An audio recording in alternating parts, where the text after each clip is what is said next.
Fans Lesti dan Rizky Bilar diminta lebih bijak saat bermedia sosial. Penggemar Lesti dan Rizky Bilar, yang dikenal sebagai Leslar Lovers, tetap setia mendukung idola mereka.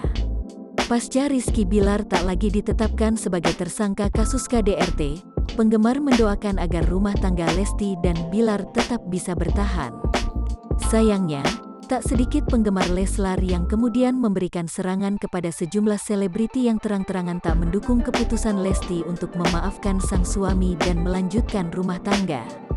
Karenanya, penggemar Leslar diminta agar lebih bijak dalam berkomentar dan juga lebih selektif dengan postingan di media sosial. Mantan road manager Lesti Kejora, Ariel Lobster pun memberikan pesan dan nasihat untuk para fans Leslar. Pesan saya sih buat siapapun yang di luar sana ya, kalau memang melihat dari tulisan ya saya sayangkan juga.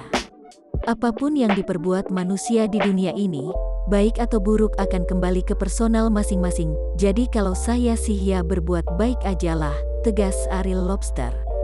Ariel Lobster berharap fans Leslar lebih bijak dalam menggunakan sosial media.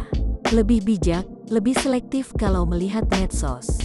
Kalau berkomentar tuh ya yang baiklah, tutur Ariel Lobster.